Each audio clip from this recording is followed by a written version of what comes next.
All right, man. Welcome back to the 94.4's YouTube page. I know it's looking a little different. We're trying out this new series because, like, man, I'm telling y'all, 90% of the tastings, pop-ups, events we do, we have people ask us, what do we pair this food, like food-wise, what do we pair this wine with? And I'm also always telling people, like, some wine you actually need to pair it with food, and it just enhances both the flavor of the food, but also the flavor of the wine. So here's our series where we're connecting with local chefs in DFW, Austin, and hopefully we just expand out to, the whole nation, the whole world, But right now we're gonna start local. We're gonna start home. We're gonna start with the community. Hey. And with that being said, the guest to the right of me, it's only fitting you was the first guest that we had on this series. Word. Chef Reggie Robinson, man, like, I can't even. I know if you listen to the podcast, you've probably heard us mention Reggie plenty of times because I really feel like you helped us get so many connections in the city, and that kind of helped us see the vision of kind of want to connect the community. Like I said, and that's what we want to do with this series. We want to go to the different restaurants in Fort Worth and Dallas and the surrounding areas, and also now that I moved out in Austin, I've built these amazing connections with people. So I want to kind of bring everybody together, build a bigger network. Yeah. And also, drink some good wine and try some great food. Yeah. I think that's what it's all for, man. That's all it. about that, all fellowship. Yeah. Food has this magnetic ability to bring people together, right? Like I literally cannot live without food. It's sustenance, it's love, it's memories, it's nostalgia. It's such a thing. And what I also enjoy is that it brings people to the table. Yeah. You know what I'm saying? And both proverbially and literally, it creates a space where we can connect, where we can see eye to eye, where we can break bread. And from there, some of the greatest things in history that have ever happened have been over food, right? Yeah. So, I like to think about it as my goal is not necessarily to be the best chef and the top cook, or I'm not into that. What I want to do is serve love, right? Like we talk about all the time, making sure that people know that what we do is we tell stories, right? And we allow the love to be our canvas and the food to be our paint. And if we can get you connected in that way and get you to see the picture, you will also see that it's people sitting down at the table. So again, harkening back to that community model, man, that's what it's all about, community. Yeah, so is that kind of what inspired y'all? So Chef Reggie has this wonderful company, wonderful business that's embraced 94 Pours, Lil'Boy Blue BBQ. So is that kind of what started y'all doing the supper clubs? And wow, yeah. What inspired that?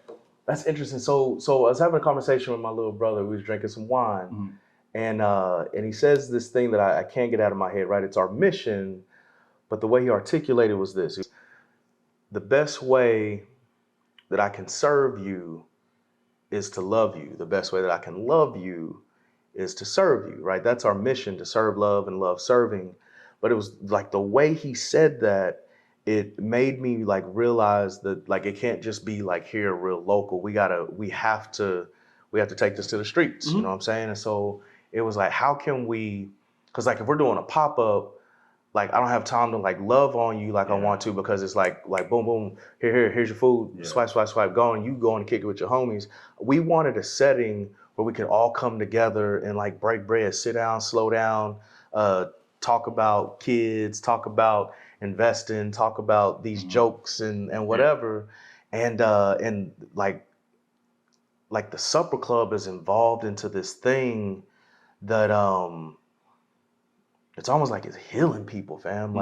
Like coming together, connecting with some friends and some people you've never met before. But again, over food, we do a good job of like really setting the atmosphere.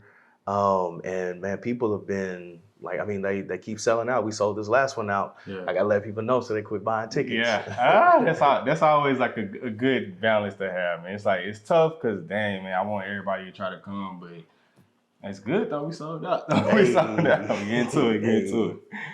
Okay. So man, let's dive into this food. It looks like you said by the eyes, it looks amazing. Wow, bless. So let's grab a slice and then we're gonna talk. We want you to talk me through what we eating here. Okay. So I made this what I'm coining a black truffle, black pepper flatbread, right? So Mars down, little sprinkles of Havarti cheese because it has a really rich creaminess to it. Took some Italian sausage, burnt that up real good. Black truffle oil to sort of over the top, cracked black pepper. And what I was thinking about is how do I give you salt? How do I give you savory? How do I give you earthy with that fatty mouthfeel of cheese? Gotcha. And then the acid, of course, of like little tomato, little kale micros. So let's see, man. Okay. I'm excited, man. And pizza, you know what? Pizza is one of the things I didn't really like growing up, which is weird for a kid. Word. Oh, yeah, that's it. But then, I started to realize it really was the pepperoni where I really just wasn't hip to. And I started trying other pizzas. And man, this one is it though. And I can really taste everything that you told me was in here. Yeah, that might be a keeper. Yeah. Oh, this was your first time making this? Yeah, I've never done this before. Okay. So talk to me about that. How do you come up with new recipes and new ideas for dishes to cook? You know what, man? I've been playing around lately with colors, right? So my idea was black on black, right? So black pepper, black truffle. So I was like, okay, well, like how can I lift up those two ingredients? You know, when I think about food, I think about music. Like if you have a soloist and a keyboardist, you can get things done. You know what I'm saying? You can really get things done. But then if you add in a drum, if you add in a bass, if you add in a lead guitar, when you start adding all these pieces, you can do a couple things. One, you could like really sound dope. Or like somebody, it can be like off, right? Like if the kick drum or something like that is too loud or the cymbals is at the wrong frequency, then it'll like skew the whole thing, right? So it's about like when you look at this aesthetically, there's sausage on here, right? But I don't talk about the sausage because I played the sausage down so it'll be additive to and kind of be a vehicle to carry the flavor of the black truffle, right? So it's like a melody inside of our composition here. You know what I'm saying? So like that's what I'm always thinking about is because I feel like truffle can definitely be some overpowering stuff. Sure, so that analogy, like I connected with that so much. One, I love music. And I try to connect almost everything, music and sports. I'm gonna try to connect everything almost back to that. Go Cowboys. So I definitely can connect with that. So now I actually chose two different wines for this. It's like first episode, why not go big? So the first one, when you told me we was gonna do black truffle, I was like, oh, that's gonna be tough.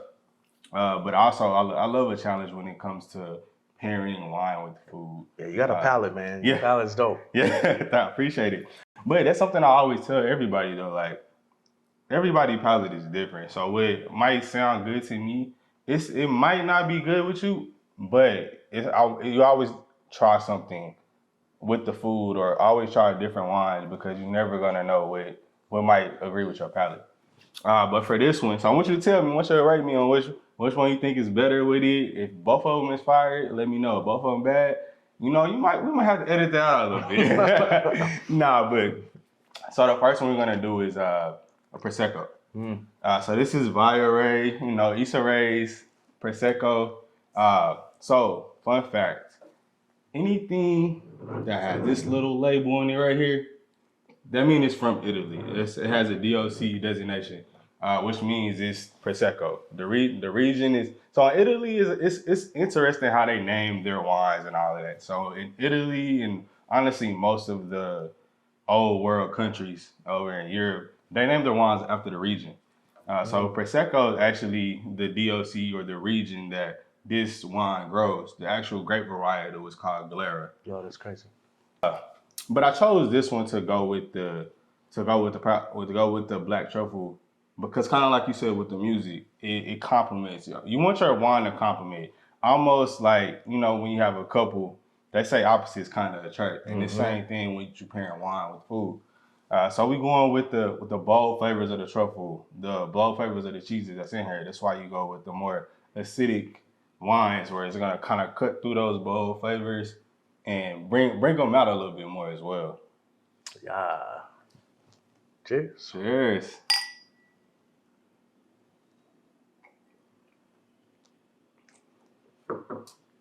Honestly, that's a good bottle of Prosecco. Very quality bottle of Prosecco. Now let me try this with this one more time. And that crunch. Look. So putting that char on the sausage, that's a decision that you make when you're doing cooking. Okay.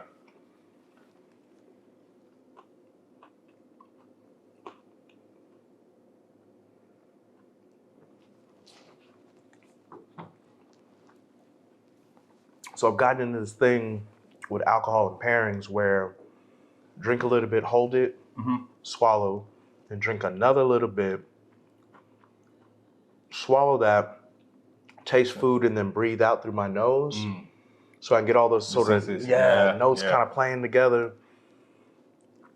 That Prosecco is going to be tough to beat. Yeah. Okay. All right. Well, let's see. Because I ain't gonna lie, this is probably one of my favorite wine brands that I came across. Honestly, like in the past, since I've been working in the wine industry. The brand is called Kumusha. Kumusha is Zimbabwean for your home or your roots. And this is I like bringing this wine. I like showing this wine.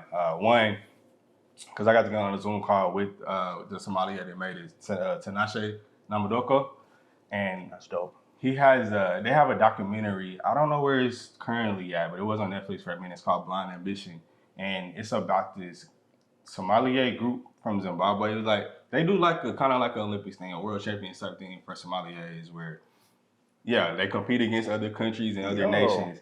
And he led the Zimbabwean team to winning it. So it's this documentary about called Blind Ambition. It's a real cool documentary, especially if you're into wine. Honestly, if you just want to learn more about people in general, it's like it's Blind Ambition. Like these guys really had the ambition to go out there and do something that nobody thought was possible. So That's crazy. the wine I usually like to get from them, no, is the Chenin Blanc, just because that's a native varietal to South Africa. But end up getting a Sauvignon Blanc, which is honestly my favorite varietal. And it's the same thing as a Prosecco. The bubbles in the Prosecco is gonna be a little not as acidic as when you go to the Sauvignon Blanc. But this one's gonna really cut through the pork and the sausage. It's really gonna cut through that truffle. But it's also gonna bring out those bolder flavors in it. So tell me what you think about the Sauvignon Blanc with the.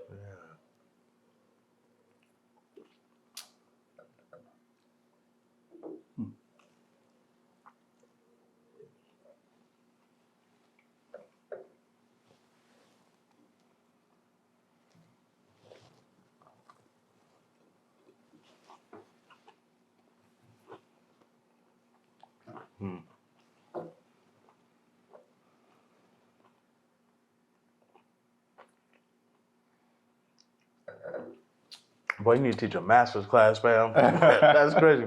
So there's like a sweetness to this. It's that, yeah.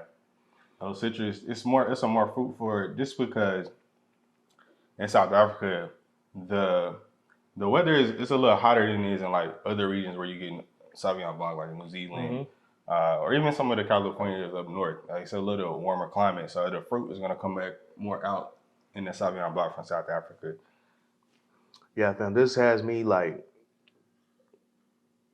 Texas summer, some short shorts and some Yeah, loafers. You that's know what I'm that's saying? my go-to summer wine right there, Sauvignon Yeah. Blanc. This is that is incredible. You know, I think so many times, you know, growing up and not having the palate or like I remember like tannins used to hit my palate really violent. You know what I'm saying?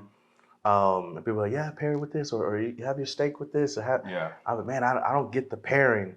So I want to say one, kind of like step out. Like I think that this is brilliant, Yeah. right? Like Appreciate it. bringing the food, pairing the wine. Because I've had some people like, well, chef, what do you like? What wine would you pair with that? And outside of the, well, it's summer, so we should do Yeah. and red. Nah, like this is so nuanced. I wish that everybody could taste and triangulate this right here. This has like all the things that I love about the Sauvignon Blanc.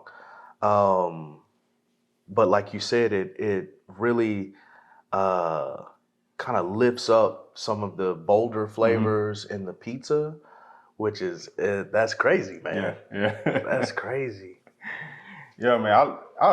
This one, it's come one of my favorite things to do with wine is pairing it with food. Kind of going back to what we were talking about earlier, just it's bringing people to the table, fellowshipping, and honestly just even having conversations about, okay, why did you do this with this type of food, and why we drinking this type of wine with this food? It sparks conversation and honestly leads to just community coming together. You know what I'm saying? My favorite part about wine and food, the fellowship. But yeah, man, I think I need another bite of this pizza, man. This guy, he don't miss. He don't miss.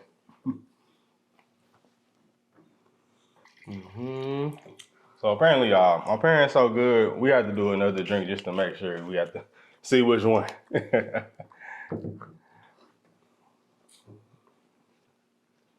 You know, I really love when like celebrities and like athletes wines are quality. Especially when it comes to the African Americans that's coming into the space. I honestly do feel like most of the African Americans that's coming into the wine and honestly the alcohol space too, they are getting ingrained into the culture. Like CJ McCollum, for instance, like he just bought 330 acres of land to do a vineyard land in Oregon. It's wild. And it's like it's beautiful to see. So like Issa, shout out. You did this. Good quality Prosecco. Yeah, that's the winner, man. It's the Prosecco. Prosecco, okay. Yeah, it's the Prosecco. That's elite. Yeah. That's elite.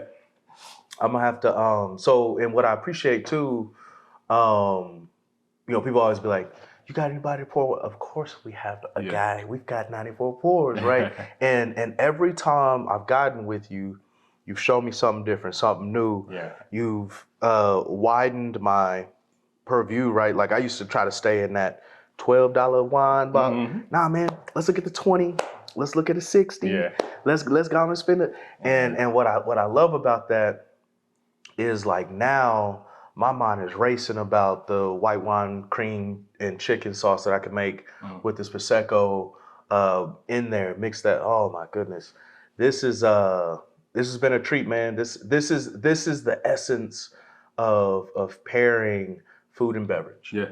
This is it. I appreciate that. Yeah.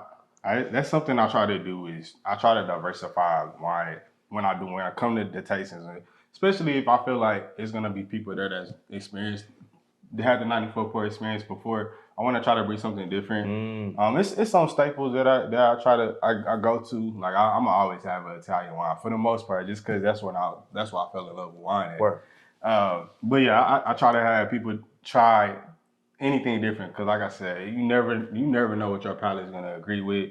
It's just getting over that intimidation factor and getting out that comfort zone, trying new stuff. Actually, the last event that we did together, we were at the same at the Brave It Together Phoenix Festival. This lady came up. She said, I started explaining why. She said, you know what? I don't need to hear it. I trust y'all. And she said, just pour me whatever. I said, you just made my day. And that's going to be like my goal for like the rest of the time that I'm doing this is like just having people trust my palate, trust me, what me and Braxton got going. And I love that. That's what's up. So I appreciate you coming on. First episode of the series. We have big plans for what we got going with this, like production wise and honestly doing stuff outside of it as well, which we're going to talk about offline. But like I said, appreciate you coming on. This is 94 Pours signing out. Chef Reggie Robinson. Oh, we doing the cheers. Hey, at the end of the day, man, don't forget to tell us what's your pour. Cheers. Don't tell me.